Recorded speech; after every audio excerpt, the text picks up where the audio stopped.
মানুষ হয়নি, ওকে কি বানাইতে হবে?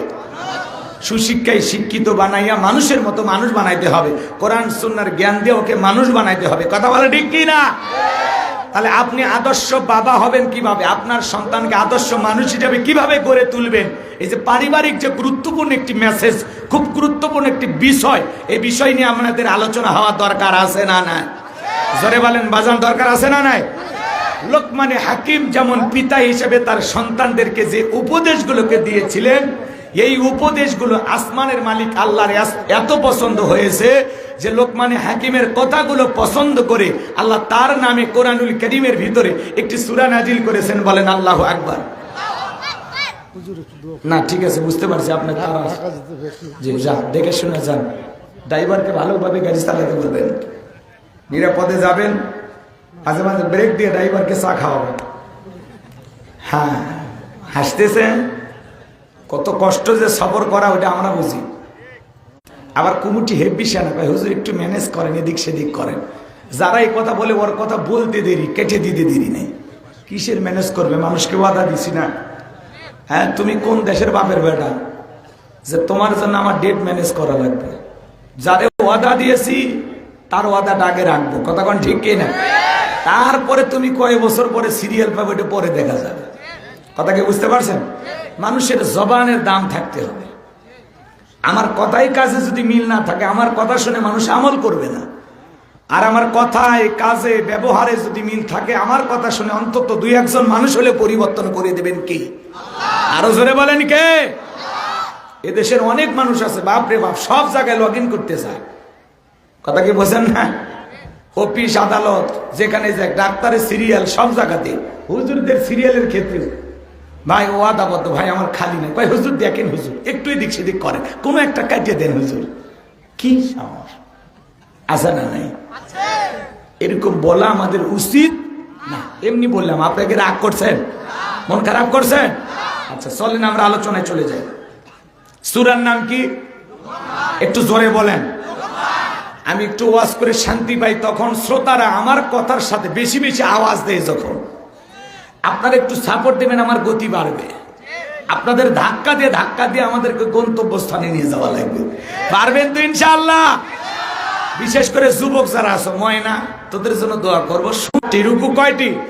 4টি। বিশ্ব নবীর মক্কার জিন্দিগিতে এই সূরাটি নাজিল হয়েছে। কোরআনুল কারীমের 31 নাম্বার সূরা। সূরা নাম্বার কত? হ্যাঁ, 21 পারের মধ্যে এই সূরাটি আছে। আল্লাহ কবুল করেন, জোরে বলেন আমিন। একটু জবান ছেড়ে সবাই আমার সাথে মহাব্বতে পড়ুন। আউযু বিল্লাহি মিনাশ শাইতানির রাজিম। বিসমিল্লাহির রাহমানির রহিম। বিতাড়িত মোর্দার শয়তানের কাছ থেকে আল্লাহ পাকের কাছে আশ্রয় প্রার্থনা চাচ্ছি। পরম করুণাময় দয়ালু আল্লাহ তাআলার নামে শুরু করছি।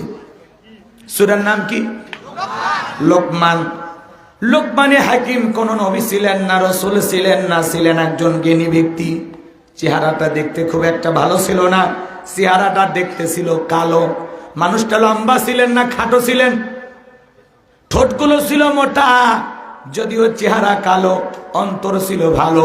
তার জবানের কথা মালিক আল্লাহর ভালো লেগেছে। জমিনের একজন বান্দার কথা শুধু ভালো লাগাতেই সীমাবদ্ধ না, ভালো লাগায় এত ভালো লেগেছে যে আল্লাহ তাআলা তার কথাগুলোকে উপদেশ হিসাবে পুরো পৃথিবী গেল। কারণটা কি? লোকমানে হাকিম যদিও চেহারা ছিল কালো, অন্তর ছিল ভালো, তার জবানের কথাগুলো, উপদেশগুলো আল্লাহ তাআলার কাছে এত পছন্দ হলো। এই জন্য আল্লাহ পাক তার কথাগুলোকে কোট করে কোরআনুল কারীমের ভিতরে লোকমানের নামে একটি সূরা নাজিল করলো। বলেন আল্লাহু আকবার।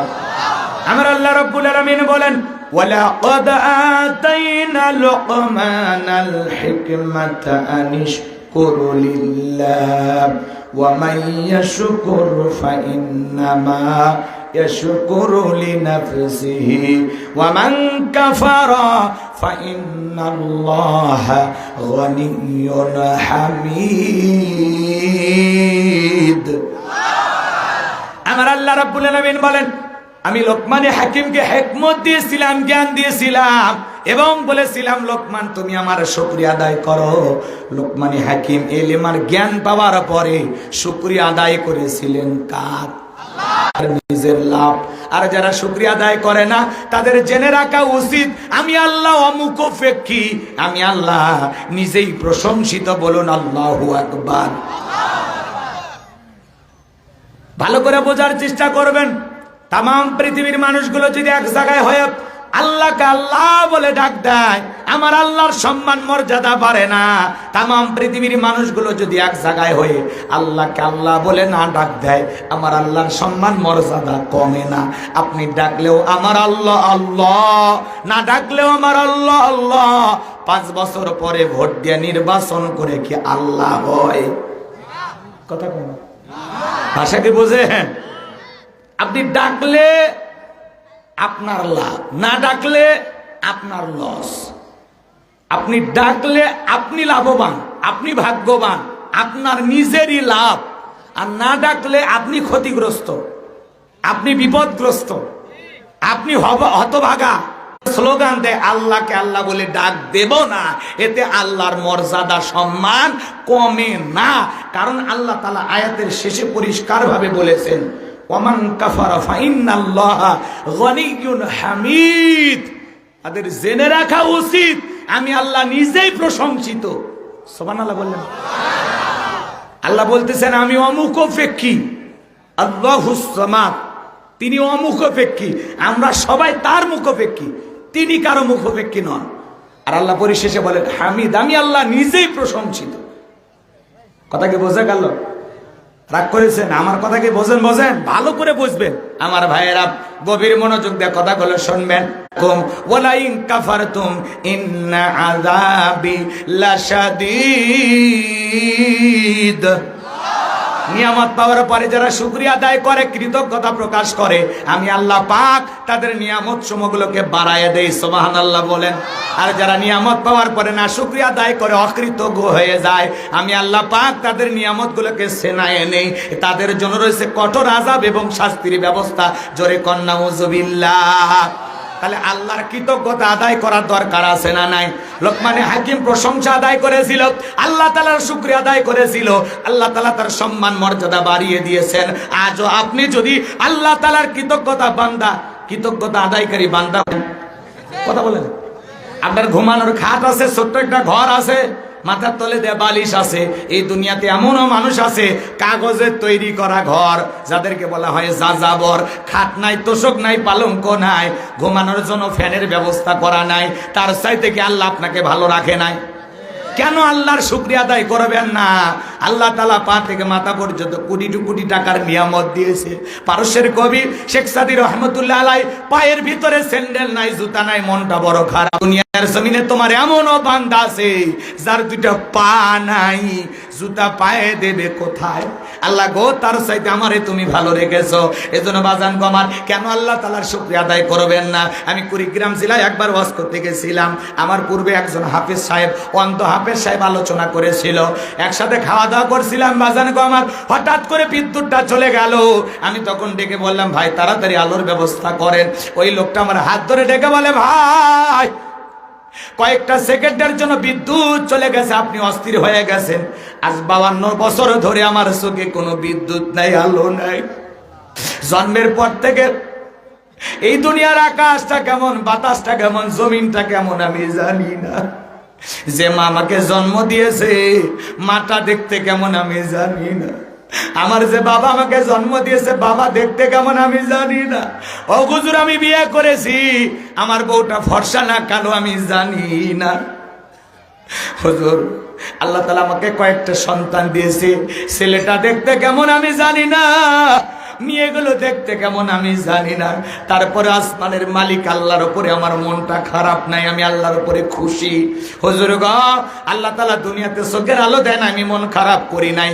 কঠিন কিয়ামতের ময়দানে যেদিন আল্লাহ তাআলা আমার চোখের আলো ফেরা দেবেন, ওই দিন চোখের আলো পেয়ে যেন সর্বপ্রথম ওই চোখ দিয়ে আমি আমার আল্লাহকে দেখতে পাই। একটা অন্ধ ব্যক্তির সান্ত্বনা কোথায় চিন্তা করেন? চোখের আল্লাহ দুনিয়াতে আল্লাহ দেয় না, আল্লাহর উপরে কোনো অভিযোগ নাই। বলে আল্লাহ তাআলা যেদিন চোখের আলো ফেলাইয়া দেবে ওই দিন যেন ওই চোখ দিয়া সর্বপ্রথম আমি আমার মালিককে দেখতে পাই। কথা বলে ঠিক কিনা? এই দুনিয়াতে কত মানুষ অন্ধ আছে, আল্লাহ আপনাকে ইচ্ছা করলে অন্ধ বানাইতে পারতো না।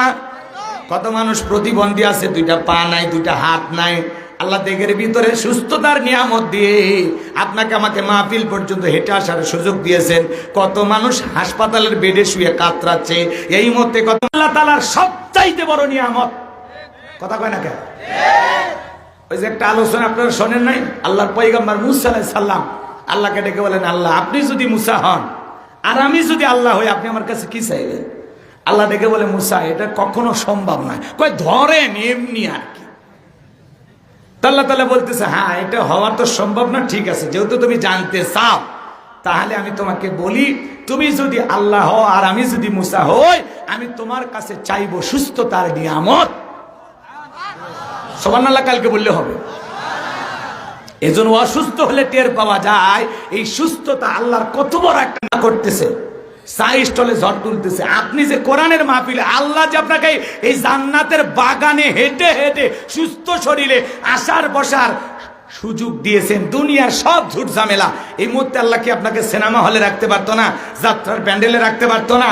সিনেমা হলে না নিয়েও অন্তত বাড়িতে টেলিভিশনের সামনে রাখতে পারতো, চায়ের আড্ডাখানা রাখতে পারতো। কিন্তু আল্লাহ যাচাই বাছাই করে যে কোরআনের মাহফিল এনেছে, এই জন্য আমরা খুশি না বেজা? চিৎকার মেরে বলুন আলহামদুলিল্লাহ। কিশোরগঞ্জের এক জায়গায় ওয়াজ করতে গেছিলাম, এক মুরব্বী চাচা আহারে গ্রামে গ্রামে হাওয়াই মিঠাই বিক্রি করতো, সেই মানুষটা 200-250 বিঘে জমির মালিক আল্লাহ বানায় দিয়েছে। ওই লোকটা বলতেছে, পরে আমি 5 মুন্ডুমালা এই বাজারে একটা দোকান আছে, আলহামদুলিল্লাহ। আপনার মতো কত মানুষ স্বপ্ন দেখে এই বাজারে একটা দোকান দেবে।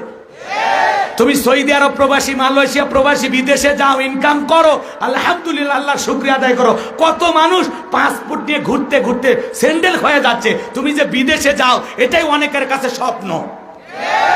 আল্লাহ তাআলা যাকে যে অবস্থানে রেখেছেন, আল্লাহ যতটুকু দিয়েছেন ততটুকু পেয়ে আমরা হ্যাপি থাকবো, আমরা খুশি থাকবো। কথা বলে ঠিক কি না?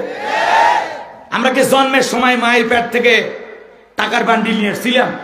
জমির দলিল একেবারে ল্যাংটা করে নিয়ে আসছে আল্লাহ। এখন আপনি জমির মালিক, কয়েক বিঘে জমির মালিক, কথা কয় না?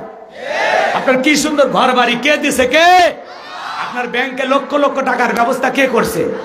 ব্যাংকে না থাকলেও বাড়ির ভিতরে বাক্সের ভিতরে আছে। টাকা পাইলেন কই? কে দিছে? কে? জোরে বল না, কে দিয়েছেন? কেন আল্লাহর শুকরিয়া আদায় করবেন? কেন? কত মানুষ রাস্তায় ভিক্ষা করে, আল্লাহ চাইলে ওই ভিক্ষুক আপনাকে বানাইতে পারতো না? তাহলে শুকরিয়া হবে কার? এই জন্য লোকমান হাকিম আল্লাহ তাআলার প্রশংসা আদায় করেছিলেন, আল্লাহ তাআলার কৃতজ্ঞতা আদায় করেছিলেন। আল্লাহ খুশি হয়ে তার সম্মান মর্যাদা বাড়িয়েছেন না কমিয়েছেন? তাহলে সুখে থাকি দুঃখে থাকি, যদি জিজ্ঞাসা করা হয় ভাই কেমন আছেন, না হুজুর কোনো মতে দিনকাল যায়, না মরে বেঁচে আছে, এটা বেঁচে থাকা না থাকা সমান, মনে থাপড়ে দাঁত। কথা বলে না, এটা না মুসলমানের জবাব হতে পারে? আপনাকে জিজ্ঞাসা করেছে ভাই কেমন আছে, আলহামদুলিল্লাহ, তারপরে বলবেন না সুখ দুঃখ কি হয়েছে, আগের জবানে কি বলবেন? তার আগে উনি কীর্তন শুরু করে দিয়েছে, এই কোনো মতে বেঁচে আছে, ঝুট ঝামেলায়। আহারে ভাই, আপনি যে কথা বলতে পারতেছেন, আল্লাহ যে এই শক্তি আপনাকে দিয়েছে, আপনার তো বোবা বানাই নাই। এই মিয়া শুকরিয়া আদায় করে শেষ করতে পারবেন? কথা বোঝেন, কথা বোঝেন, প্রত্যেকটা কথার ওজন বোঝেন, তাহলে ভাল লাগবে। বিরক্ত হইেন না, কথাগুলো একটু দিল দিয়ে ভাবেন, অন্তর দিয়ে চিন্তা করেন, আকলের দরজাটা খোলেন যে হুজুর কি বুঝাইতে চা। কেন আল্লাহর শুকরিয়া আদায় করবেন না? কেন বলেন? কি এমন কারণ? প্রশংসা হবে কার? তাহলে সুখে থাকি দুঃখে থাকি সর্ব অবস্থায় প্রশংসা আদায় করবো কার? তাহলে চিৎকার মেরে বলুন আলহামদুলিল্লাহ। আরেকটু জোরে বলেন আলহামদুলিল্লাহ। ওয়া হুয়া ইয়াইজুহু ইয়া বুনাইয়া লা তুশরিক বিল্লাহ। আল্লাহ তাআলা জানায় দিলেন, স্মরণ করো লোকমানে হাকিমের কথা। যখন লোকমানে হাকিম তার কলিজার টুকরা সন্তানদেরকে একত্রিত করে উপদেশ দিয়ে বলতেছেন, ইয়া বুনাইয়া, হে আমার বৎস, হে আমার কলিজার টুকরা সন্তান, হে আমার হৃদয়ের স্পন্দন। সন্তানকে কিভাবে ডাকবেন আল্লাহর কোরআন আপনাকে শিখাচ্ছে। সুবহানাল্লাহ বলবেন না? ইয়া বুনাইয়া, হে আমার বর্ষ, হে আমার বর্ষ, হে আমার কলিজার টুকরা সন্তান, হে আমার হৃদয়ের স্পন্দন, হে আমার আব্বাজান। সুবহানাল্লাহ বলেন। সন্তানকে আদর করে রাখতে হবে। আজকে বাবা হিসাবে আমরা তো অনেকেই জানি না যে আপনি বাবা হিসেবে আপনার সন্তান আপনার কাছে কয়টি হক পায়। যদি প্রশ্ন করা হয় উত্তর দিতে পারবেন? বলেন তো কয়টা হক পায় আপনার সন্তান? আপনার কাছে কয়টা হক পায়? কি মাত্র?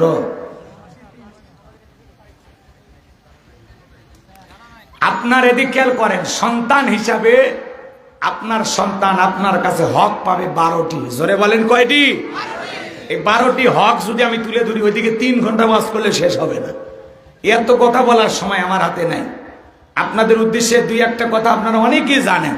সন্তান জন্মগ্রহণ করার সাথে সাথে বলেন তো কানে কি দিতে হবে?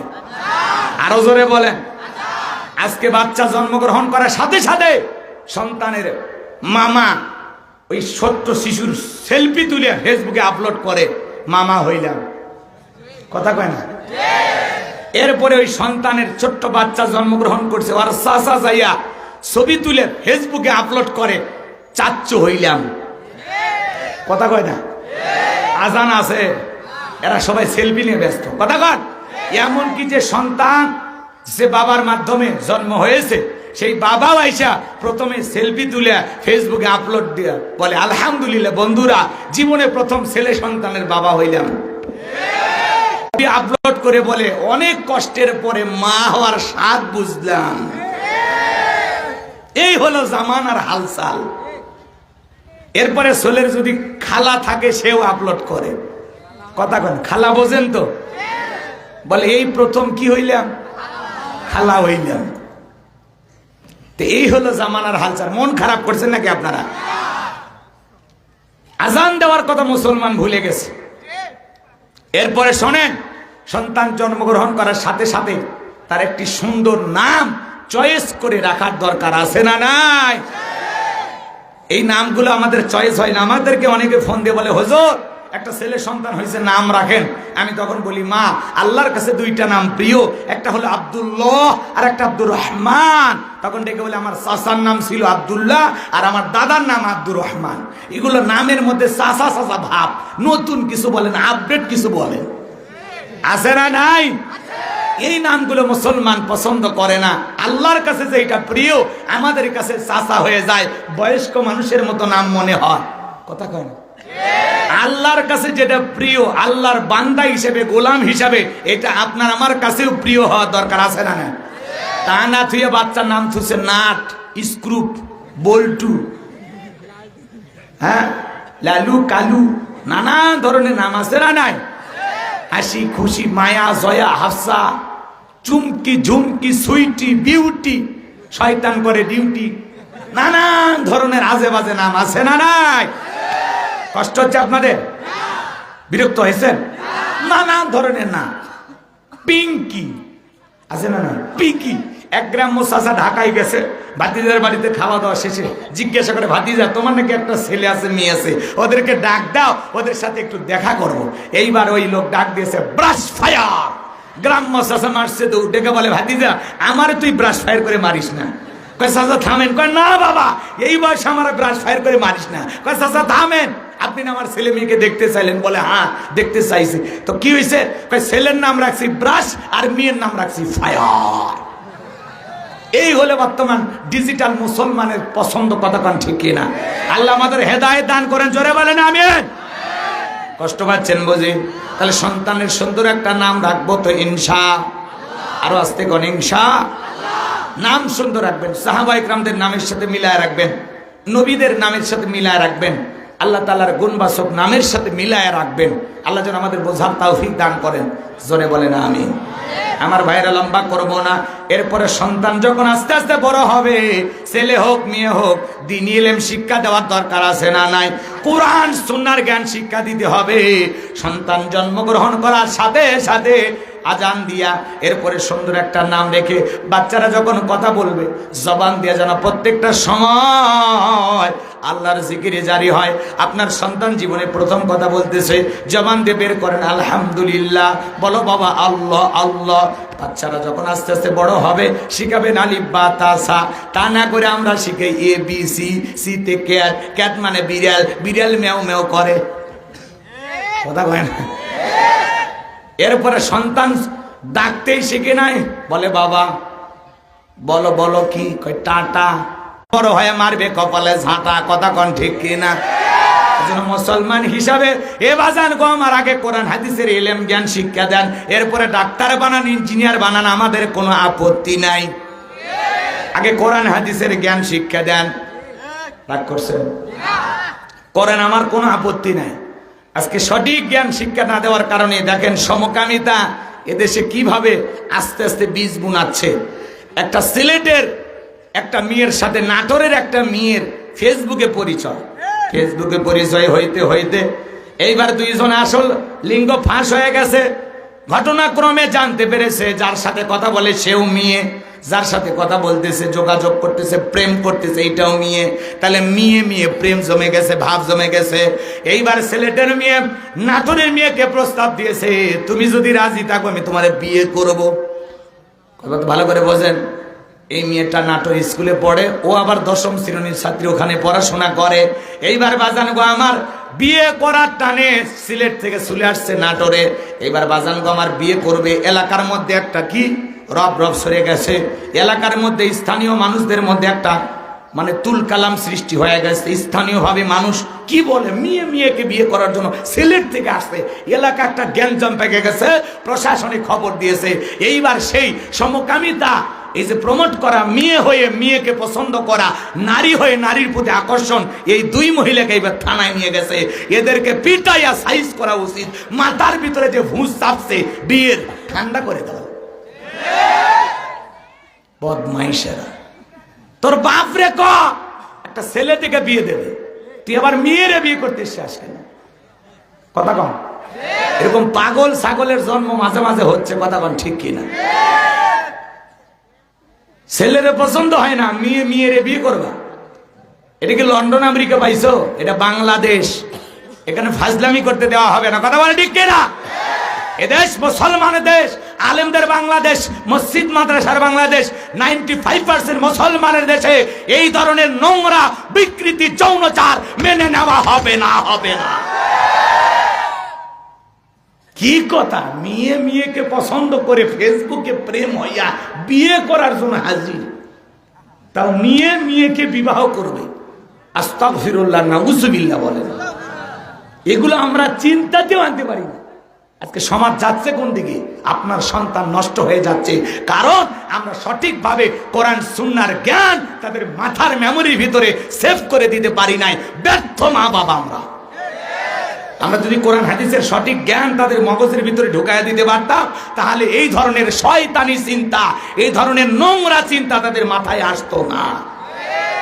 মেয়ে মেয়েকে বিয়ে করবে, পুলিশ নিয়ে গেছে, প্রশাসনের ভাইদেরকে বলবো এমন পিটান পিটান অথবা এমন ভাবে বিচার করেন যাতে এদের ভিতরে যে শয়তানি আছে দূর হয়ে যায়। কথা কোন ঠিক কিনা? মন খারাপ করবেন না বাজান।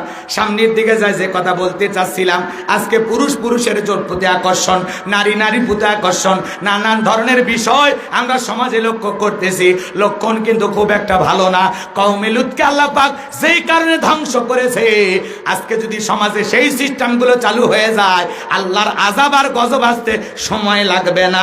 কথা বলেন ঠিক কিনা? এটা শেষ জামানা, মানুষের ঈমান হাতে রাখা বড় কঠিন।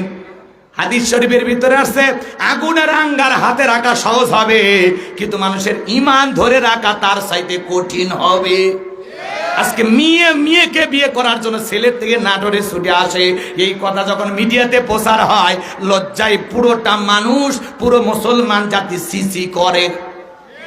তার মানে কি আমরা ব্যর্থ? আমাদের মেয়েদেরকে আমরা গাইড করতে পারি নাই। কথা বলেন না কেন? আমরা আমাদের সন্তানদেরকে সেভাবে মানুষ করতে পারি নাই। আর তার মধ্যে আবার শরীফ থেকে শরীফ আর গল্প শোনাইয়া এ জাতিকে আরো এক ধাপ ধ্বংসের দিকে ঠেলে দেওয়া হচ্ছে। তৃতীয় লিঙ্গের মানুষের প্রতি আমাদের কোনো মানে রাগ নাই, ক্ষোভ নাই, তারাও মানুষ, তাদের অধিকার নিশ্চিত করা রাষ্ট্রের দায়িত্ব। আপনারা তৃতীয় লিঙ্গের মানুষকে অধিকার দিয়েছেন, ভোটার অধিকার দিয়েছেন, এমনকি তৃতীয় লিঙ্গের হিজড়ারা কোনো চেয়ারম্যান আপত্তি নাই, ভবিষ্যতে এমপি হবে তাতেও কোনো আপত্তি নাই। কিন্তু আমরা একটা কথা পরিষ্কারভাবে বলতে চাই, তৃতীয় লিঙ্গ আর এই ট্রান্সজেন্ডার দুইটা কিন্তু এক না। থার্ড জেন্ডার, যেটাকে তৃতীয় লিঙ্গ বলা হয়, হিজড়াদেরকে নিয়ে আমাদের কোনো মাথা ব্যথা নাই। কিন্তু দেখতে শরীফ, মনে মনে শরীফা, দেখতে মুন্না, মনে মনে মুন্নি, দেখতে শিমুল, মনে মনে শেফালি, এই ধরনের বাজে চিন্তা মাথার থেকে দূর করেন। আমাদের কমলমতি শিশুদের মগজ ধোলাই করে এই ধরনের বাজে গল্প শেখানো হচ্ছে, এ দ্বারা জাতি আরো ধ্বংস হবে। আল্লাহ যেন শিক্ষা ব্যবস্থায় যারা আছে তাদেরকে যেন হেদায়েত দান করেন। আরো জোরে বলেন। কত মানবিক গল্প শুনে মানুষকে বোঝানো যায় যে তৃতীয় লিঙ্গের মানুষ, এরাও মানুষ। আল্লাহ আমারই হিজড়া বানাইতে পারতো, আপনারও বানাইতে পারতো। হিজড়াদের সামাজিক অধিকার নিশ্চিত করেন, তাদের ঘর বাড়ির ব্যবস্থা করে দেন। কথা কয় না কেন? সমস্ত বাংলাদেশের হিজড়াদেরকে ট্রাফিক পুলিশে চাকরি দেন, এমনি মানুষ সোজা হয়ে যাবে। কথা কন ঠিক কিনা? ওদেরকে অধিকার দেন, আমাদের আপত্তি নাই। কথা কন ঠিক কিনা? এবার জান গো আমার, আজকে সমাজে যা শুরু হয়ে গেছে, ওগুলো শরীফ থেকে শরীফের গল্প পড়ে তো বলতেছে আমি দেখতে মেয়ে, কিন্তু মনে মনে আমি পুরুষ হয়ে গেছি, আমি এখন তোমাকে বিবাহ করব। এই নিয়তে ছেলের থেকে ছুটে আসছে নাকি কর? এদেরকে নিয়ে সেই পিটান পিটান লাগবে। কথা কন? বিয়ে করবা, মেয়ে হয়ে মেয়ে ফাইজলামি। এদেরকে ভিসা পাসপোর্ট দিয়ে আমেরিকার পেটে ধরে, কারণ এদের মতো জঘন্য মানুষ এদেশে থাকলে এদেশের উপরে আল্লাহর গজব আসবে। কথা কন ঠিক কিনা? আল্লাহ এই সমস্ত তরুণীদেরকে হেদায়েত দান করে, জোরে বলেন আমিন। এই যে দুই তরুণীর মাথায় এই ধরনের শয়তানি চিন্তা, শয়তানের মগজ, মানে শয়তান মগজ ধোলাই করে ওদেরকে যে ফাঁসাইয়া দিতেছে, এটারা বুঝতেছে না। আল্লাহ এই সমস্ত বোনদেরকে হেদায়েত দান করেন, জোরে বলেন আমিন। আমার ভাইরা কি বলছিলাম ভুলে গেছেন মনে হয়। লুকমান হাকিম তার কলিজার টুকরা সন্তানদেরকে একত্রিত করে সুন্দর করে আলোচনা করতেছেন। বাজান গো আমার, আমি সন্তানদের হকের কথাগুলো তুলে ধরতে গেলে লম্বা সময় হবে। পরিশেষে আপনাদেরকে একটা কথা বলে দেওয়া যায়, সন্তান ছেলে হোক আর মেয়ে হোক, বিয়ে দেওয়ার ক্ষেত্রে নেককার দিনদার নামাজি কোরআন পড়নেওয়ালা পর্দা করনেওয়ালা মেয়েকে চয়েস করে ছেলের বউ বানাবেন। আবার ছেলের ক্ষেত্রেও তাই, যে ছেলেটা নামাজি কোরআন পড়ে আল্লাহওয়ালা মুত্তাকি, অন্তরে আল্লাহর ভয় আছে, সৎ ব্যক্তি দেখে মেয়ের জামাই বানাবেন। মনে থাকবে তো ইনশাআল্লাহ? শুধু বিয়ের সময় মেয়ের ইন্টারভিউ নেয়, ছেলেরও ইন্টারভিউ নেওয়া লাগবে, ও কি কি পারে। আবার চালাকি করবেন, মেয়েকে নানান ধরনের প্রশ্ন করে, ছেলেকে ওইভাবে নানান ধরনের প্রশ্ন করবেন। মেয়ের চুল দেখে, দাঁত দেখে, বাপ রে বাপ কত কি দেখে, মনে হয় কুরবানির হাটের গরু কিনবে যাচ্ছে। এখন তো তোমরা ওই লাইনে দেখো, সেটা তো বুঝি। পরে তোমাদেরকে সাইজ আমি পরে করতেছি, আর রাগ করতেছেন মনে হয় আপনারা। লিল্লাহি তাকবীর। বাজান গো আমার, চলেন সামনের দিকে যায়। লোকমানে হাকিম ডেকে বলেন, ইয়া বুনাইয়া লা তুশরিক বিল্লাহ, হে আমার বর্ষ, আমার কলিজার টুকরা সন্তানেরা, কখনো আল্লাহর সাথে কখনো কাউকে শরীক করা যাবে না। লা তুশরিক বিল্লাহ, আল্লাহর সাথে কাউকে শরীক করা যাবে। এই বয়ানগুলো ছেলেদেরকে ডেকে ডেকে উপদেশ দিতেছেন। একটা ছেলে ডেকে বলে, আব্বা আমারে দিয়ে ইমামতি হবে না, ওয়াজ নসিহত হবে না, আমারে কিছু টাকা পয়সা দেন, আমি একটু বিজনেস করব, ব্যবসা বাণিজ্য করব। আপনারা বলেন তো বাজান, আলেমের বেটা সবাইকে আলেম হয়? ডাক্তারের বেটা সবাইকে ডাক্তার হয়? হাজির বেটা সবাইকে হাজি হয়? হাজির বেটাও পাজি হয়, ডাক্তারের বেটাও ডাকাত হয়, আলেমের বেটাও জালেম হয়, নেতার বেটাও টোকাই হয়। কথা কন ঠিক না? এই জন্য বাজান গো আমার, লোকমানে হাকিমের ছেলেটাকে বলে, বাবা আমার দিয়ে ওয়াজ নসিহত ইমামতি হবে না, বলে অন্য ভাইরা পারবে, আমাকে দিয়ে সম্ভব না, আপনি একটু টাকা দেন, আমি একটু ব্যবসা বাণিজ্য করব। লোকমানে হাকিম ডেকে বলে, ছেলে রে, তোমাকে যে টাকা দেব এমন টাকা তো আমার কাছে নাই। ছেলেটা বড় নাসর বান্দা, বারবার বলে, আব্বা টাকা দেন। এইবার ডেকে বলে, আমি আমার এক বন্ধুর কাছে টাকা পাই, কিন্তু আমার সে বন্ধু একটা দ্বীপে বসবাস করে, এই বিশাল পথ পাড়ি দিতে গিয়ে তোমার বড় বিপদ হতে হতে পারে, জীবন যাওয়ার সম্ভাবনাও আছে। আমি বাবা হয়ে ছেলেকে এত বড় বিপদের মুখে ফেলে দিতে পারবো না। ছেলে বলে আব্বা শুধু ঠিকানা বলে দোয়া করে ছেড়ে দেন। ও বাবা আমি যাবই। ছেলেটা যখন নাছর বান্দা, লোকমানে হাকিম ডেকে বলে ছেলে রে, বাড়ি থেকে যখন বের হয়ে যাইবা 2 রাকাত সলাতুল হাজতের নামাজ আদায় করবা। পথ চলতে চলতে দেখবা বিশাল একটা জঙ্গল দেখা যায়, সে জঙ্গল থেকে ঝর্ণার পানি পড়তেছে, সেখান থেকে পানি পান করবা, প্রয়োজন মোতাবেক পানি নিবা। এরপরে চলতে চলতে দেখবা বিশাল একটা গাছ, খবরদার গাছের ছায়া আশ্রয় নিবা না। পুরো পথের সব ধরনের ঘটনা কোথায় কি ঘটবে লোকমানে হাকিম আগে তার সন্তানকে জানিয়ে দিচ্ছেন। বলেন আল্লাহু আকবার। এইবার লোকমানে হাকিমের ছেলে গাট্টি গুটি গুছাইয়া বাবার কাছ থেকে দোয়া নিয়া 2 রাকাত সলাতুল হাজরের নামাজ আদায় করে, বাজারে আমার সলাতুল হাজতের নামাজ আদায় করে রওনা করলেন। পথ চলতে চলতে পানিগুলো গরম হয়ে গেল। পানি যখন ফুরিয়ে গেছে তখন তাকায় দেখেন একটা জঙ্গল, জঙ্গলের ভিতরে পানি পড়তেছে। সেখান থেকে প্রয়োজন মোতাবেক পানি নিলেন, পরে তৃপ্তি সহকারে পানি পান করলেন। সামনের দিকে পথ চলতে গিয়ে পিছন দিকে তাকায় দেখার জঙ্গল দেখা যায় না। বাবা আগেই বলেছে ভয় পাওয়ার কোনো কারণ নাই। সামনে পথ চলতে চলতে তাকায় দেখে বিশাল একটা গাছ। বাবা বলেছে গাছের ছায়ায় আশ্রয় নিলে বিপদ হবে, কিন্তু গাছের করে একটা মুরব্বী বসে আছে। দেখে বলে বাবা রে এইদিকে তুমি আসো, এ ছায়া আশ্রয় নাও, তোমার কোনো টেনশন নাই। লোকমানে হাকিমের ছেলে বলে না, বাবা বলেছে বিপদ হবে। লোকমানে হাকিম আগে জানিয়ে দিয়েছে চলতে পথে যদি একজন পথিক মুরব্বীর সাথে দেখা হয় খবরদার তার সাথে বেয়াদবি করবা না, সে যা বলবে তুমি তাই করবা। এইবার বাবার কথা মনে পড়ে লোকমানে হাকিমের ছেলে গাছের ছায়া আশ্রয় নিল। বাজান গো আমার ক্লান্ত শরীর, মুহূর্তের মধ্যে ঘুম চলে আসছে। বিষাক্ত সাপ এসে সন্তানটাকে সবল মেরেছে। লোকমানে হাকিমের সন্তানকে যখন বিষাক্ত সাপ সবল মেরেছে, মুরব্বী তাকায় দেখে সত্যি তো সন্তানটা বড় বিপদ হয়ে গেল। এইবার সাপটা ধরার পরে ধারালো অস্ত্র দিয়া ওই সন্তানটাকে বিষমুক্ত করার পর ধারালো অস্ত্র দিয়ে 2 টুকরো বানাইছে। পিছনের অংশ ফেলা দিল আর মাথার অংশটা লোকমানে হাকিমের ছেলের ব্যাগের ভিতরে সুন্দর করে রেখে দিল। এইবার যখন ঘুম থেকে জাগ্রত হয়েছে ডেকে বলে ছেলে রে সত্যি তোমার বিপদ হয়ে গেছিল, একটা বিষাক্ত সাপ তোমাকে সবল মেরেছে, আমি তোমাকে মুক্ত করেছি। এইবার লোকমানে হাকিমের ছেলে বিপদ থেকে উদ্ধার হওয়ার কারণে 2 রাকাত সলাতুল হাজতের নামাজ আদায় করে ডেকে বলে মুরব্বী ওই জনবসতি এলাকায় আমাকে যেতে হবে, ওখানে অনেক মানুষ বসবাস করে, সেখানে গিয়ে আমি ওই দ্বীপের সন্ধান নেব, ঠিকানা তাদের কাছ থেকে সংগ্রহ করব।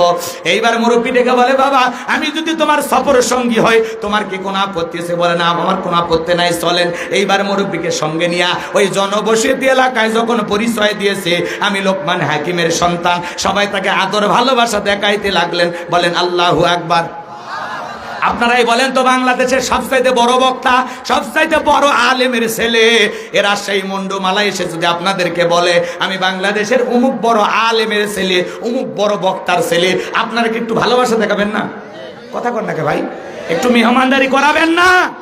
অবশ্যই একটু আদর যত্ন করবেন, মেহমানদারি করাবেন। কথা কর না কেন? এই যে কোরআনের পাখি বিদায় নিয়ে গেছে তার সন্তান মাসুম সাইদি যদি আপনাদের এলাকায় আসে ভালোবাসা দেখাবেন না? আমার শফি হুজুরের ছেলে যদি আপনাদের এলাকায় আসে ভালোবাসা দেখাবেন না? ডক্টর মিজানুর রহমান আজারির সন্তান যদি কোনোদিন আপনাদের এলাকায় আসে ভালোবাসা দেখাবেন না? আমার ছেলে যদি কোনোদিন এলাকায় আসে একটু ভালোবাসা দেবেন না? কথা কয় না? রাগ করছেন? ভালো করে বুঝবেন। লোকমানে হাকিমের সন্তানের নাম শোনার পরে সবাই তাকে আদর ভালোবাসা যত্ন করতে লাগলেন, সবাই খাওয়া দিতে লাগলেন, বাড়িতে বসবাসের জায়গা দিলেন। শুধুমাত্র তাই নয়, ওই এলাকা একটা সুন্দরী মহিলা ছিল। বাবা বলেছে খবরদার ওই এলাকার মানুষ যতই আদর করুক, খাতির করুক, যত্ন করুক, কিন্তু ওই এলাকা একটা মেয়ে আছে, ওই মেয়েকে বিবাহ করা যাবে না, করলে কিন্তু তোমার বিপদ হবে। কিন্তু মানুষেরা ধরেছে ও লোকমানে হাকিমের ছেলে, এলাকা একটা সুন্দরী মেয়ে আছে, বিয়ে করো আর না করো এক নজর দেখো। সকলের অনুরোধে চিন্তা করে হ্যাঁ বিয়ে তো করবো, পাত্রী দেখলে তো আর দোষ নাই, যাই এক নজর দেখি। এইবার যখন বাজান গো আমার ওই এলাকার সবচাইতে অপরূপা সুন্দরী, সে এলাকার সবচাইতে বিশ্ব সুন্দরী বললেও ভুল হবে না, সেই সময়ের সবচাইতে অপরূপা মোহিনী মায়াবিনী, এত সুন্দর সুভাষিনী, এত সুন্দর চেহারা, যে দেখে সেই পাগল হয়ে যায়। আল্লাহু আকবার বলে। এই অপরূপা সুন্দরীর মেয়ের দিকে যখন লোকমানে হাকিমের ছেলে একবার তাকাইছে, দেখে মনে মনে বলতেছে বিয়ে যদি করি বউটা এমন হওয়া চাই। আল্লাহু আকবার বলে। এইবার বাজান গো আমার, লোকমানে হাকিমের ছেলে যখন মেয়েটাকে পছন্দ হয়ে গেল, সবাই ডেকে বলে লোকমানে হাকিমের ছেলে, তোমার বাবাকে আমরা অনেক সম্মান করি, তোমার কাছে কোনো কিছু গোপন রাখা যাবে না। এই মেয়েটা দেখতে সুন্দরী, সব ঠিক আছে, কিন্তু এই মেয়েটার 1 নয় 2 নয় আরো 10 বার বিয়ে হয়েছিল 10টা ছেলের সাথে, কিন্তু একটা ছেলেও বাসর ঘর থেকে জীবিত বের হয় নাই। প্রত্যেকটা ছেলেই বাসর ঘরে মারা গেছে। কয়বার বিয়ে হয়েছিল? কথা কয় না। 10টা ছেলের সাথে বিয়ে হয়েছিল, প্রত্যেকটা ছেলে বাসর ঘরে মারা গেছে। লোকমানে হাকিমের ছেলেরও পছন্দ হয়েছে, মেয়েটাকে বিবাহ করবে। আপনারা কি পুরো ঘটনাটা শুনবেন? কারা কারা শুনবেন একটু হাত তোলেন। লিল্লাহি তাকবীর। হাত নামান বাজান গো আমার। লোকমানে হাকিম তার কলিজার টুকরা সন্তানদেরকে ডেকে বলেন, ইয়া বুনাইয়া লা তুশরিক বিল্লাহ, হে আমার অবশ্যই আমার কলিজার টুকরা সন্তানেরা, আল্লাহর সাথে কখনো কাউকে শরীক করা যাবে না। ইন্না শিরিকা লা যুলমুন আযীম, শিরিক হলো সবচাইতে বড় জুলুম, সবচাইতে বড় অপরাধ, সব পাপের বড় পাপ হলো শিরিক। কথা কয় না? এইবার শোনেন বাজান গো আমার, সন্তানদেরকে শিরিক শিখাইতেছেন লোকমানে হাকিম। ভালো করে বুঝবেন, এই বড় শিরিকগুলোকে শিরিকে আকবর বলা হয়, ছোট শিরিকগুলোকে শিরিকে আসগর বলা হয়। মোট শিরিক হলো 42 প্রকার, আবার এটা ভেঙে ভেঙে 72 প্রকার বানানো যায়। এত প্রকারের শিরিকের কথা যদি আমি বলি 2 ঘন্টা আলোচনা করে শেষ হবে যাবে না। ভালো করে বুঝবেন, আল্লাহ তাআলা জানায়া দিলেন লা তুশরিক বিল্লাহ, আল্লাহর সাথে কখনো কাউকে শরীক করা যাবে না। ইন্না শিরিকা লা যুলমুন আযীম, শিরিক হলো সবচাইতে বড় জুলুম, সবচাইতে বড় অপরাধ। কথা বলে ঠিক কি না? ভালো করে বোঝার চেষ্টা করবেন, গভীর মনোযোগ দিয়ে শুনবেন। আমাদের সমাজে শিরিক আছে না নাই? জোরে বলেন আছে না নাই? মাজারে সেজদা দেওয়া কি শিরিক? জোরে বলেন কি? এই মাথা আল্লাহ ছাড়া দুনিয়ার কারো কাছে নত হবে না। ইয়্যাকা না'বুদু ওয়া ইয়্যাকা নাস্তাঈন, তোমার ইবাদত করি, তোমার গোলামি করি, সাহায্য তোমার কাছে চাই। সেজদা দিয়ে মাজারে নয়, সেজদা দিয়ে মসজিদে চাইবো কার কাছে? মুসলমানের সম্পর্ক মাজারের সাথে না, সম্পর্ক হবে মসজিদের সাথে। কথা বলে ঠিক কিনা? মাজারে সিজদা দেওয়া শিরিক, পীরের পায়ে সিজদা দেওয়া শিরিক, নেতার পায়ে সিজদা দেওয়া শিরিক। আপনি সিজদা দিয়ে কি চান? মাজারের কাছে কি চান? মাজারে যিনি শুয়ে আছে ওনার কোনো কিছু দেওয়ার ক্ষমতা আছে? হ্যাঁ, চাইতে হবে কার কাছে? মাজারে সিজদা দিয়ে চান। একটা বেটা দে রে বাবা, একটা বেটা দে, তুই বেটা না দিলে আব্বা বেটা দিবে কি? মাজারে পিসা কি ছেলে মেয়ের কারখানা খুলে আছে যে চাইলেন আর হাতে একটা ধরায় দিল? আপনি সন্তান পাওয়ার জন্য মাজারে গিয়ে যান, কথা কন না কেন আপনারা? আমি একবার একটা মাজারে যায় দেখি ডাবের গাছের সাথে ইট ঝুলানো। আমি তখন বললাম ইট ঝুলানোর কারণটা কি? কয় হুজুর বোঝেন না, যেই মহিলা নিয়ত করে ঝুলে রাখছে ইট যেমন ভারী, কিছুদিন পর ওই মহিলার পেটও ভারী হবে। নাউজুবিল্লাহ কালকে বললেন। আমি তখন বললাম ভাই, যে সমস্ত মা বোনদের বিয়ে হয়নি এরা যদি নিয়ত করে ঝুলে রেখে যায় ওর পেটও কি ভারী হবে? কথা কয় না কেন? এরকম ভণ্ড আছে না নাই? গরু ছাগল নিয়ে মানুষ যায় লাফালাফি করে, ডুকি তবলা বাজায় জিকির করে আর বলে পানির ভিতরে জ্বললে বাতি জ্বর বাতাসেও নেবে না, ল্যাংটা বাবার মুরিদ হইলে নামাজ রোজা লাগে না। কথা কয় না? মহিলারা পর্যন্ত বীরের দরবারে যা গান গায়, এসে কে রাগন জ্বালাইয়া দিয়া দয়াল সান কইছে লুকাইছে। কথা কন, এসকের আগুন বলে জ্বালাইছে। কিসের আগুন? মহিলারা পর্যন্ত দরবারে যায় ওর শরীফের নাম নিয়া গান গায়ের পায় তালা খুলে দে বাদশা ভাই, তালা খুলে দে। ইয়া তোর এতে যা কিসের তালা খুলবে? আর কয়টা দোকান? এরকম ভণ্ডামি আছে না নাই? আল্লাহ এদেশের সকল মুসলমানদেরকে হেদায়েত দান করেন। এই ধরনের চিন্তা ভাবনায় যারা জড়িত আল্লাহ যেন তাদের সঠিক বুঝ দান করেন। আরো জোরে বলেন আমিন।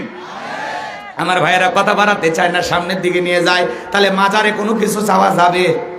গাঁজা খাইয়া মুজদারি লাল বানাইছে, টর্চ লাইট বেড়ে মুখ কোথাও খুঁজে পাওয়া যায় না, বগলে চুলে বেরিবারি হয়েছে। ওর যদি এই অবস্থা হয়, কথা কর না কেন? বগলে চুল দিয়ে বেরিবারি হয়েছে, সুন্দরবনে বসলে বান্দরবনের কি অবস্থা? আজকে মাজার গুলোতে গাঁজাতে এমন কায়দায় কলকি টান মেরে ধুয়ে ছেড়ে দেয়, রাস্তায় প্রশাসনের লোকেরা দাঁড়িয়ে থেকে বলেন না মনে হয় ওরসের রান্না চলছে। কথা কোন আছে না? না এরকম ভণ্ড। আল্লাহ আমাদের হেদায়েত দান করেন, জোরে বলেন আমিন। তাহলে কোনো ভণ্ডর কাছে যাওয়া যাবে? সিজদা মসজিদে না মাজারে? পীরের পায়ে না আল্লাহর ঘরে? নেতার পায়ে না আল্লাহর ঘরে? মনে থাকবে তো মুসলমান? এরপরে টিয়া পাখির কাছে যে ভাগ্য গণনা করে, কবিরাজের কাছে যে ভাগ্য গণনা করে। আমার এলাকায় কবিরাজ কি যেন উল্টা পাল্টা বুঝাইছে, কয় হ্যাঁ তোমার স্বামী ভালো আছে, তোমার বালিশের নিচে তাবিজ আছে, নারিকেল গাছের নিচে তাবিজ আছে, তোমার স্বামী আর একটা মেয়ের সাথে গভীর সম্পর্কে জড়িত। ওই মেয়ে তো এমন কথা শুনে, কবিরাজের কথা শুনে বাড়িতে যায়, এমন কায়দায় ঝগড়া লাগছে, মানে স্বামী লুঙ্গি খুলে বেড়ে সেই ঝগড়া লাগছে। স্বামী তখন বলতেছে, রে তোর পা ধরি রে, খালি কবিরাজের ঠিকানাটা দে, জীবনে আর কোনোদিন তোর সাথে ঝগড়া করবো না। এইবার কান্নাকাটি করিয়া যখন বউ ঠিকানা দিয়ে দিছে, এইবার যায় বেচারা কবিরাজের কাছে বলে, হাত দেখ, আমার ভাগ্যটা দেখ। কবিরাজ 2-1 মিনিট হাত নাড়াচাড়া করছে, মারছে ঠাস করে একটা থাপ্পড়। কবিরাজ বলতেছে, বাবা আমি মুরব্বী মানুষ, আমি কবিরাজ, আমার সাথে বেয়াদবি করলে চুপ কর, ভণ্ডামি বন্ধ কর। আমার বউয়ের সাথে আমার এই সম্পর্ক, আমি বালিশের নিচে তাবিজ রাখছি, নারিকেল গাছের নিচে শিশিতে ভইরে তাবিজ পুঁতে রাখছি। এত কথা বলতে পারিস, মানুষের ভাগ্য গণনা করতে পারিস, আর 2 মিনিট পরে তোর ভাগ্যে থাপ্পড় আছে সেটা বলতে পারিস না? এই ভণ্ডামির ব্যবসা বন্ধ কর, না হলে তো জ্যান্ত কবর দেব, জ্যান্ত। কথা কন, এরকম ভণ্ড কবিরাজ আছে না নাই? নিশ্চয়ই আন্দাজে 10টা কয়, 2টা মেলে মা বোনেরা ভক্তি করে। এরে পাগলি, 10টা কথা বলে তুই 1টা-2টা মিলবি। আর এগুলো সমস্যার চিকিৎসা করতে করতে ওরাদের মুখস্থ হয়ে গেছে, কি কারণে মহিলা ওর কাছে যায়। কথা কন, আচ্ছা কেউ কি সুখে থাকার পরে যায় না ঝামেলায় বললেই যায়? তো ঝামেলা কি কি কারণে হতে পারে? 20টা ওর মানা আছে, 20টার মধ্যে 10টা মিলে যায়। তখন বলে না, কবিরাজ মানে আমার বাড়িতে আসছিল, শুয়ে আসছিল, বদমাইশ মহিলা। আল্লাহ এদের হেদায়েত দান করেন, জোরে বলেন আমিন। এরপরে শোনেন, ওই যে আপনি কি মামলায় হেরে যাচ্ছেন, বিদেশে যেতে পারছেন না, বিয়ে করতে ভয় পাচ্ছেন, দোকানে বরকত নাই, ব্যবসায় শান্তি নাই, মনে শান্তি নাই, শেষ দর্শন আজমেরি জেমস হাউস, লিটন দেওয়ান চিস্তি, বসুন্ধরা সিটি কমপ্লেক্স, এক আংটিতেই সব সমস্যার সমাধান। এ ভাই, একটা আংটিতে যদি এত ঝামেলা মিটে যায়, তাহলে তো আর আংটি বিক্রি করা লাগতো না। ওর এই 5 আঙ্গুলে, এই 5 আঙ্গুলে, 10 আঙ্গুলে 10টা আংটি ব্যবহার করিয়া পৃথিবীর সেরা ধনী হয়ে যেত। কথা কন ঠিক কিনা? এগুলো বিশ্বাস করা যাবে? কথা কি বোঝা গেল? নায়ক নায়িকারা পর্যন্ত এসে অ্যাড করে। আমি সিনেমার কাজ পাচ্ছিলাম না, লিটন ভাইয়ের কাছে আসলাম, সে যেন কি আংটি দিল, এখন আমার বহুত সিনেমার অফার আসতেছে। নাউজুবিল্লাহ করেন না। আমার ভাইয়েরা, এগুলো আংটিতে বিশ্বাস করা যাবে? এরপরে আরো কত সমস্যা। কয় জমজ কলা খালি জমজ বাচ্চা হয় ভালো, যে মহিলার বাচ্চা হয় না, বাজারে সব জমজ কলা খাওয়ায় দেন, এরপরে যদি আল্লাহ 2-1টা বাচ্চা কাচ্চা দেয়। কথা কয় না? আর জমজ কলা খালি হলে, জমজ বাচ্চা হলে ভালো, 2বারে কষ্ট 1বারে হলো, মাঝখানে সিজারের টাকাটা বেঁচে গেল। কত পুরুষ মানুষ জমজ কলা খায়, আজ পর্যন্ত কোনো পুরুষের তো বাচ্চা হলো না, হবে কেমনে? মেশিন পত্র তো আল্লাহ দেয়নি। কথা কন ঠিক কিনা? এরপরে শনিবার মঙ্গলবার বিয়ে করা হয় না, নাকি এগুলো দিন নাকি শুভ না? আছে না নাই? এরপরে আরো কত সমস্যা। চলতে পথে গিয়ে একটু উষ্টা লাগলে বা পায়ে আঘাত খাইলে, হোঁচট খাইলে বলে আজকের যাত্রা শুভ হবে না, গো ব্যাক। কথা কয় না? আছে না নাই ঝামেলা? এরপরে বাজান গো আমার, সন্ধ্যাবেলায় যারা শ্রমিক কাজ করেছে, ধনী তারে টাকা দিতে পারবে না কেন? সন্ধ্যাবেলায় টাকা দিলে নাকি ফকির হয়ে যায়। এগুলো ধারণা করাও শিরিক। কথা কয় না? এরপরে চিরুনি, এদিক মাথার চুল আশ্রয় দিকে চিরুনি পরে গেলে বলে মেহমান আসে, পাগলি যা এখন রান্না শুরু কর। আছে না নাই? এরপরে হাত চুল গেলে নাকি টাকা আসে, ওরে বান্ধে রাখেন। কি ভাই, বৃষ্টি আসতে এ হালকা গো, হালকা।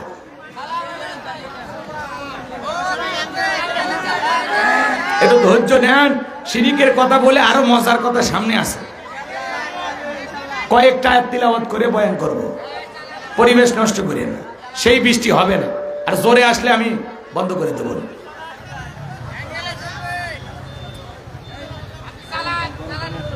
চলবে? আর সবাই একটু হাত তুলি তো, আল্লাহর কাছে দোয়া করি, আল্লাহুম্মা আমিন। হায় রব্বুল আলামিন, আমরা তোমার গোলাম, রাজশাহীর তানোরে মুন্ডুমালায় আল্লাহ তাআলা প্রকাশনগরের স্কুল মাঠে বসে কোরআন এবং সুন্নাহর আলোকে কিছু কথা বলার জন্য বসেছি। আল্লাহ তোমার আসমান থেকে বৃষ্টি পড়তেছে, আল্লাহকে দয়া করে একটু বৃষ্টি কমায়া দাও। হে রব্বুল আলামিন, আমরা বেশি না ঘন্টা খানিক আলোচনা করব, একটা ঘন্টার জন্য দয়া করে কি একটু বৃষ্টি বন্ধ করা যায় না? আল্লাহ তাআলা তুমি আসমান থেকে যা ফয়সালা করবে আমরা সেটাই মেনে নিতে বাধ্য। তোমার কুদরতি কদমে ভিক্ষা চাই, একটা ঘন্টা অন্তত আমরা যে জায়গায় বসে আছি, আল্লাহ গো আসমান থেকে এই জায়গাতে একটা ঘন্টার জন্য বৃষ্টি দিও না। আল্লাহ তাআলা তোমার গোলামেরা হাজার হাজার মানুষ, নারী পুরুষেরা চাতক পাখির মতো তাকিয়ে আছে কোরআনের কথাগুলো শোনার জন্য। আল্লাহ একটু দয়া করে বৃষ্টি কমায়া দাও।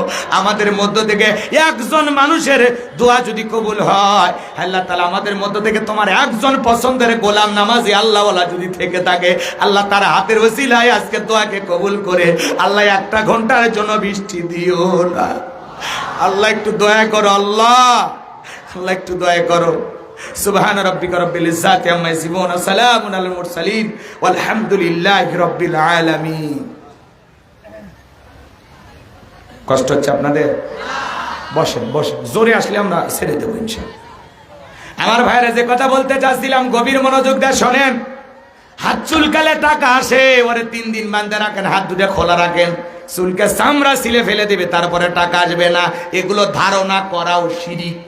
কথা কয় রাগ করতেছেন? এরপরে ট্রাকের পিছনে সেরা সেনলে ঝুলানো রাখে কেন? কয় দুর্ঘটনা থেকে বাঁচানোর জন্য। দুর্ঘটনা থেকে বাঁচানোর মালিক কে? কষ্ট হয়? একটু গভীর মনোযোগ দিয়ে শুনবেন বাজান গো আমার। আমি যে কথা বলতে চাচ্ছিলাম, আল্লাহর বান্দারা একটু মনোযোগ দিয়ে শুনবেন। ছোট বাচ্চার কপালে কালো টিপ দিয়ে দেয়, আছে না? পায়ে কালো টিপ দিয়ে দেয় কেন? কয় বদনজর থেকে বাঁচার জন্য। বলেন তো বাজান, তকদিরের ভালো মন্দ কার হাতে? ওয়াল কদরিহি শাররিহি মিনাল্লাহি তাআলা ওয়াল বাসি বাদাল মাউত। তকদিরের ভালো মন্দ কার কাছে? কথাকে বোঝা গেল? এই ধরনের নানান ঘটনা আমাদের বাস্তব জীবনে আছে। এরপরে নতুন ছেলের বউ চা বানায় দিয়ে গিয়ে কাপটা করে ভেঙে গেছে, কয় অলক্ষণে বউ আসছে। এই অলক্ষণ কুলক্ষণ বলে ইসলামের ভিতরে কোনো কিছু নাই, ঠিক আছে তো? এগুলো ধারণা করাও শিরিক। ওই একটা ঘটনা, একটা চায়ের কাপের সাথে মানুষের ভাগ্য ঝুলে আছে নাকি? ওই ঘটনা শাশুড়ির হাত থেকে ঘটতে পারে, ননদের হাত থেকে ঘটতে পারে, ততক্ষণ ঠিক কি না? আল্লাহ আমাদের হেদায়েত দান করে, জোরে বলেন আমিন। কষ্ট হচ্ছে আপনাদের? গভীর মনোযোগ দিয়ে কথাগুলো শুনবেন বাজান গো আমার। আমি গুনাহগার যে কথা বলতে চাচ্ছিলাম, ও আল্লাহর বান্দারা, এগুলো ধারণা করা শিরিক। আজকের যুবকেরা শিরিকের নামে অনেক কিছু মাঝে মাঝে আমরা করি, সমাজে আছে না নাই? এই যে ধর্ম যার যার, উৎসব সবার, এই স্লোগান দিয়া যার দিকে শিরিকের দিকে আহ্বান করা হয়।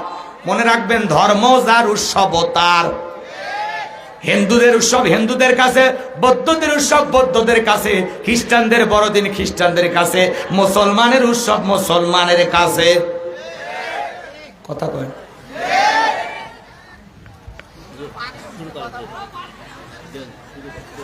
আল্লাহ একটু দয়া করো, আল্লাহ চলবে?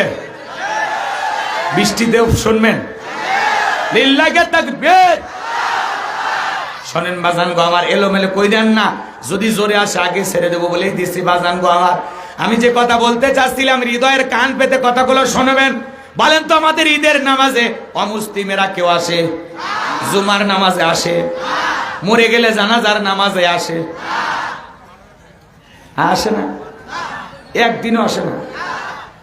তাহলে এদিক খেয়াল করেন, তারা আমাদের কোনো উৎসবে আসে না, কিন্তু আমরা মুসলমানেরা এতটাই নির্লজ্জ বেহায়া, তাদের উৎসব আসলে আমরা নিজেদেরকে কন্ট্রোল করতে পারি না। বউ বাচ্চাকে নিয়ে যাই আর স্লোগান দেয়, মেলায় যাই রে, মেলায় যাই রে। কথা কয় না? মুসলমান বউ বাচ্চাকে বোরকা পরাইয়া মেলায় নিয়ে যাচ্ছে। হুজুর বলে দিছে, বাবা তাদের মেলায় যাওয়া, তাদের উৎসবে যাওয়া আমাদের জন্য জায়েজ নাই, হারাম।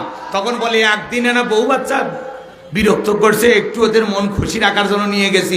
একদিন গেলে বুঝে দেখলেই কি আমি হিন্দু হয়ে গেলে? আচ্ছা, এই ঠেটা মুসলমানে বুঝেন যাবি ভাই? আরে ভাই, আপনার জুমার নামাজে তো আসে না, আপনার ঈদের নামাজে আসে না, আপনার জানাজা আসে না, আপনাদের ধর্মীয় সবে কদর, সবে মেরাজ, কোনো কিছুতে তারা আসে না, আপনি কেন যান? তার মানে বোঝা যায় অমুসলিমদের লজ্জার চাইতে মুসলমানের লজ্জা কম। এক যুবক বলে, হুজুর যায় দেখি মন্দিরে অনেকগুলো কলা লারুস রাখা ছিল, হুজুর কয়েকটা খেয়ে ফেলে দিচ্ছে। আছে না নাই? শোনেন, অমুসলিমদের বিরুদ্ধে আমাদের কোনো বক্তব্য নাই। লা ইকরাহা ফিদ্দিন, ধর্ম নিয়ে কোনো জবরদস্তি নাই, কোনো বাড়াবাড়ি নাই। সকল ধর্মের মানুষের বেঁচে থাকার অধিকার নিশ্চিত করতে হবে। কথা বলে না কেন? জি আলহামদুলিল্লাহ, বৃষ্টি বন্ধ হয়ে গেছে, আলহামদুলিল্লাহ বলেন। আর একবার বলেন আলহামদুলিল্লাহ। সবাই চিৎকার মেরে বলেন আলহামদুলিল্লাহ। আই লাভ ইউ আল্লাহ। আমরা খুশি হয়েছি, আমরা ভালোবাসি কারে? হ্যাঁ, আল্লাহর প্রেমিক যদি হতে পারি, জীবনে যা চাইবেন আল্লাহ তাই দেবে। সুবহানাল্লাহ। কম কি বলছিলাম ভুলে গেছেন মনে হয়, কি বলছিলাম? আচ্ছা এদিকে খেয়াল কর। তাহলে অমুসলিমেরা, মুসলমানেরা যে এলাকার রাষ্ট্রপ্রধান হবে, সরকার হবে, মুসলমানেরা যে এলাকার নেতৃত্ব দিবে, অমুসলিমেরা মায়ের কোলে শিশু যতটা নিরাপদ, এদিক খেয়াল করেন, ডিমের ভিতরে কুসুম যতটা নিরাপদ, অমুসলিমেরা, মুসলমানেরা যে জনপদের সরকার থাকবে, রাষ্ট্রপ্রধান থাকবে, শাসক থাকবে, তাদের দায়িত্ব অমুসলিমদের অধিকার নিশ্চিত করা, তাদের ধর্ম পালনের স্বাধীনতা দেওয়া। কথা বলে ঠিক কি না? কিন্তু আমরা মুসলমান, আমরা এগুলো ভুলে গেছি। অমুসলিমের আফসোস করে বলে, হুজুর মুসলমানেরা এত বেশি আমাদের অনুষ্ঠানে আসে, আমরা মাকে শান্তি মতো বিদায় দিতে পারি না। কথা বলে না? এই জন্য মনে রাখবেন, গাছ যার ফল সবার মানবেন, চাকরি যার বেতন সবার মানবেন, পুকুর যার মাছ সবার মানবেন, বউ যার হক সবার মানবেন। হুজুর কি কর, নাকত ঘুষি মেরে নাক ফেটে ফেলে দেবো। তো এগুলো তো ভালোই শেয়ার না, আপনারা বোঝেন। চাকরিও যার, বেতন তার, গাছ যার, ফল তার, বউ যার, হক তার, পুকুর যার, মাছও তার। তো ঠিক ধর্ম যার, উৎসব তার। ধর্ম যার যার, উৎসব তার তার, যার ধর্মের উৎসব তার কাছে।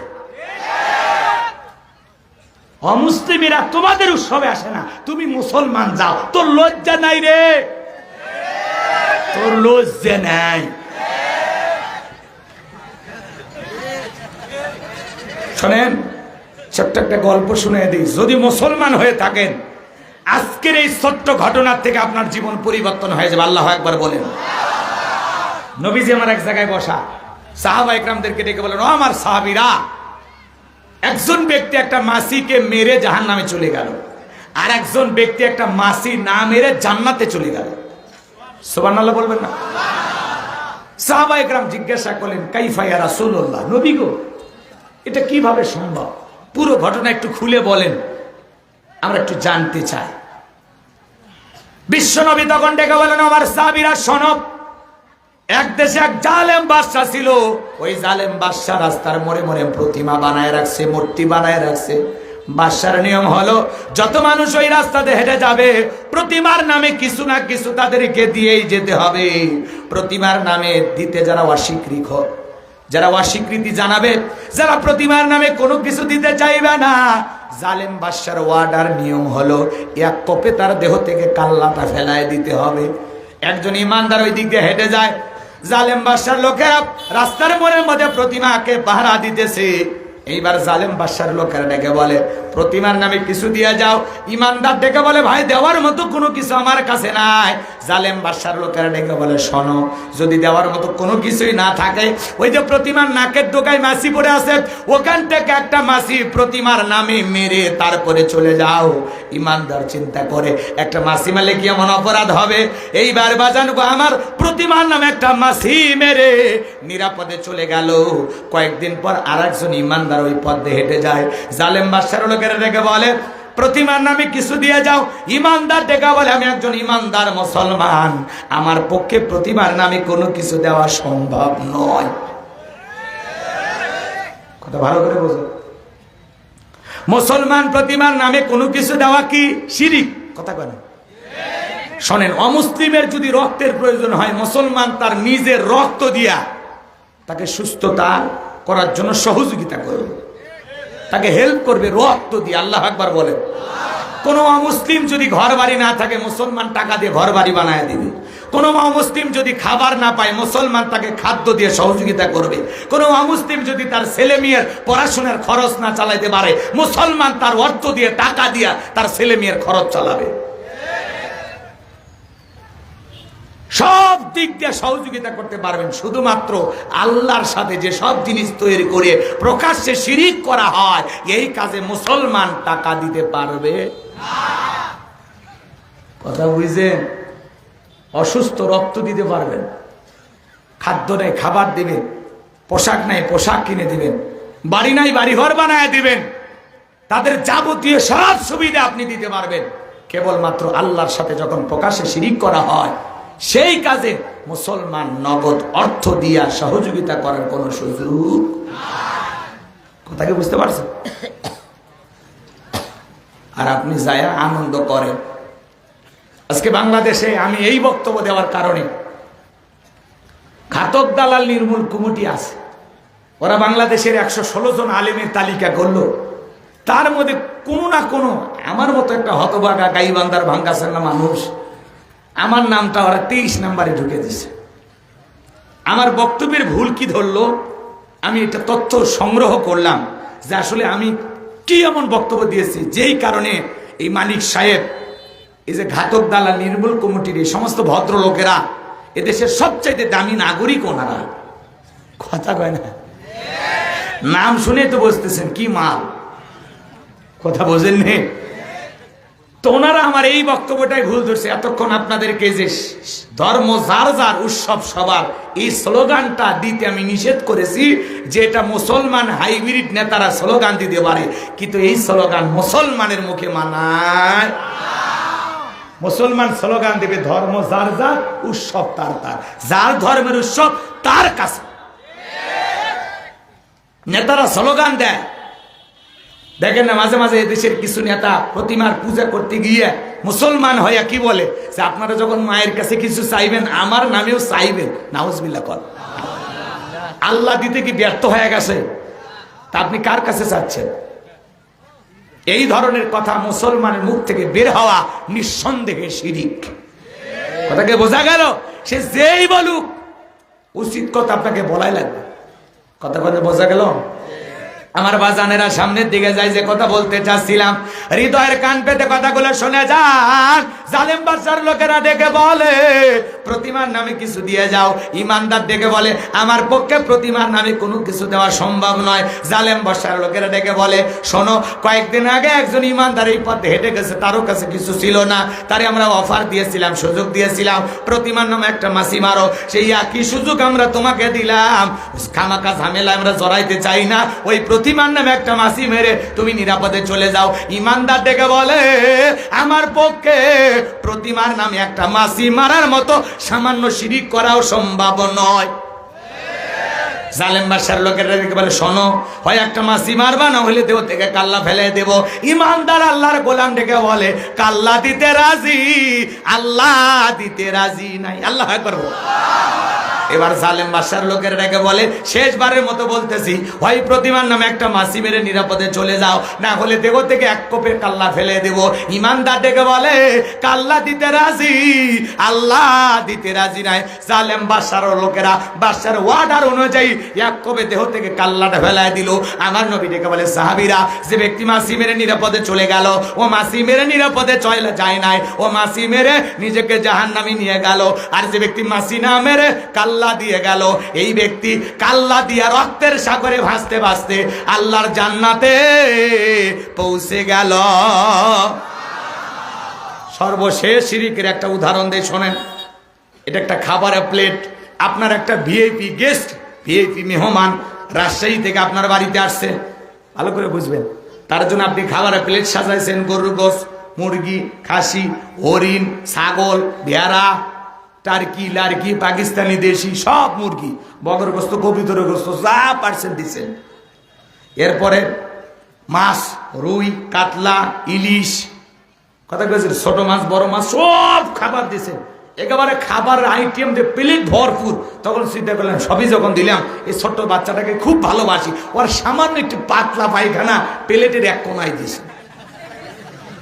এইবার খাবারের পরিস্থিতি চলতেছে মেহমানের সামনে, গেস্ট বলতেছে ভাই এটা কি গরু, এটা খাসি, এটা কি, এটা মুরগি, এটা কি, এটা ভাই এটা বল মাছ, এটা রুই মাছ, এটা কাতলা, এটা কি, বলছে এই যে সামান্য অন্য কালার দেখা যায় এটা কি, বলে ভাই সবই যখন দিলাম ছেলেটাকে প্রচন্ড ভালোবাস, ওর সামান্য একটু পাতলা পায়খানা দিয়েছি সব খেয়ে নেন। বলে তো দুনিয়ার কোনো গেস্ট কোনো মেহমানি খাবার কি খাবে? আচ্ছা এই কথাটা বললাম কি আসলে কি হাসানোর উদ্দেশ্যে না, মনে করেন উদাহরণ দিলাম কেন বোঝেন। আপনার খাবারের প্লেট যেমন দিলাম উদাহরণ, এইবার চলেন আপনার আমল নামার একটা প্লেট আছে, এই প্লেটের ভিতরে নামাজ আছে, রোজা আছে, হজ আছে, জাকাত আছে, দান খয়রাত আছে, পিতামাতার হক আদায় করেছেন, আত্মীয় স্বজনের হক আদায় করেছেন, সব আমল আপনার ওই প্লেটের ভিতরে দেখা যায়। কিন্তু প্লেটের কোনায় সামান্য একটু শিরিক মিশ্রিত আছে। জোরে বলেন কি মিশ্রিত আছে? এই সামান্য শিরিক মিশ্রিত থাকার কারণে আপনার সমস্ত আমল বরবাদ হয়ে যাবে। কারণ কোন শিরিক মিশ্রিত আমল ইবাদত আল্লাহর দরবারে কবুল হবে। সামান্য পায়খানা থাকার কারণে দুনিয়ার মেহমান যেমন ওই খাবার খাবে না, যতই দামি থাক। আপনার আমল নামায় শিরিক যদি মিশ্রিত থাকে, আমল যতই দামি থাক কোনো লাভ হবে না। কারণ শিরিক মিশ্রিত আমল আল্লাহর দরবারে কবুল হবে না। শিরিক মিশ্রিত যত আমল আল্লাহ তাআলা সব বরবাদ করে দেবেন। কথা বলে ঠিক কিনা? তাহলে শিরিক